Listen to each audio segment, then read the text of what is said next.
please. Brian Anderson. Thank you very much. Brian, what do you think you did well against Wake, and what are some things that you saw on tape you improved on? I mean, I thought as a unit, there was definitely a lot of things we needed to improve on as far as adjusting to different fronts we were getting. But I mean, I think collectively as a group, we did a good job in the fourth quarter of fighting and not ever giving up. And I think that was something that was pretty evident that it was there in the fourth quarter, coming back and getting some points back on the board and giving us a late try at getting the game back in our pocket. Is there anything technically you saw that you need to really work on that you can improve on? Obviously, every game you improve. Yeah, sure. There's always little things, and I mean, as a center, a lot of it comes back on you. So a lot of the group things that sometimes didn't work right as a unit, I think that all comes back on me. And so I mean, just getting those little things dialed in. Sunday practice, we had we correct everything we mess up. So obviously, in every game, unfortunately, there's always some things that don't always go great. So the biggest thing was just coming back, correcting them, and that way moving on to future games that won't happen again. So we got those things corrected. Through these first 3 games, you guys have had to come back in the fourth quarter. How much of a focus is it going into this Appalachian State game to not put yourselves in a hole or whatnot, maybe get off to a fast start or put yourselves in a position where you're not chasing in the fourth quarter? Yeah, it's huge. And I mean, especially like a great team App State has, you can't take them lightly like everyone else has said. But I mean, just coming out strong right out the gate from the first kickoff, I mean, that's something that we really got to apply pressure on, is just making sure we're coming out strong, hitting them in the mouth, and just putting ourselves in the best position to not trail behind. How does the center stay motivated and get hyped? A wide receiver can score a touchdown, QB can throw a touchdown pass, but a center doing a good job is just, keeping the quarterback protected. So what gets you hyped? What gets you motivated? I think just things that are always put confidence in any lineman's mind is just having good protection for the guys behind you, and having awesome guys to block for, like Antonio, Mike, and Javante. They're just so much fun to block for, and guys like Sam that are really special back there. I mean, it's something special. So I mean, whenever you're being productive as a group and are really giving the guys back there time to let the play develop, that's something that kind of gives everybody on the field energy.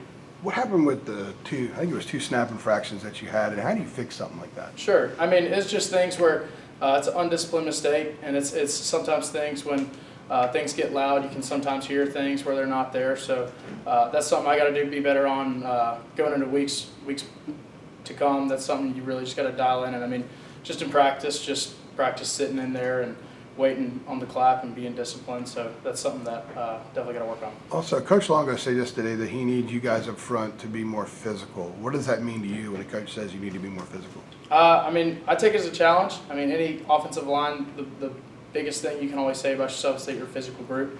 That's something I'd like to say about our group, is that we're very physical. But against Wake Forest, I do not think we did a good job being as physical as we should have been. And I think just going into the next game, we always got to be more physical and finish blocks. Is that a pretty correctable thing? Absolutely. I think being physical is a choice you can make. It's a mental thing that you can walk into the game and decide whether or not you want to finish blocks or not, whether you want to take the extra couple steps to block to the whistle or not. So as a group, as an offensive line, it's something we really need to key in on this week. As a center, do you have to kind of learn to snap the ball in different ways to different quarterbacks, or is it pretty standard?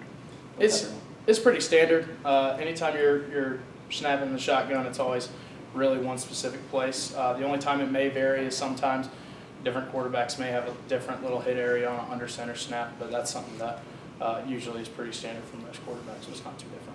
What stands out about App's defense? I think they got something like 9 upperclassmen starters on that side of the ball. I mean, Yeah. what stands out the most about them for you? They just got guys that fight to the whistle every play. They got some really talented guys up front. They got some good backers, and even one of my guys from my hometown, he's a senior safety, number 7, Josh Thomas. He's a very talented guy. Grew up watching him in high school and being good friends with him. But just seeing those guys, and they have a tradition of always being great and beating big-time teams. So just seeing them come out every single game fired up, that's something that, as an offense, you really need to take note of and make sure you come out and try to take care of them as soon as the first kick's taken. Any trash talk between you and Josh this week so far? No, not at all. Not at all. I actually haven't talked to him, but he's an awesome guy, so if we were to talk, it'd be good. Gotcha. They recruited you pretty heavily, didn't they? Yeah, they recruited me a little bit. What did you take from kind of their culture and what they've established there and why they're so successful? I mean, it's awesome. I think especially anytime you have a team that goes from FCS to FBS level, being bowl eligible as soon as you make that switch is something you really don't see a lot. And I think it just says a whole lot about the program that they really work hard to put themselves in good situations to win big games. Brian, do you tell your other teammates that, App State in its history beat Michigan and almost had some upsets here and there against Power 5 schools and stuff, so this is a legit team coming in here. Absolutely. I mean, it's very important. It's the most important game of the year because it's the next one, of course. And I just think anytime you're preparing for a game like that, you can't take any snap for granted in practice. So that's something we as a team are really trying to focus on this week, starting with today being the first practice of the week, just coming out and taking advantage of every opportunity we get. You guys good? Thank you, guys. Thanks, Brian. you. Thanks, Brian. You want to shake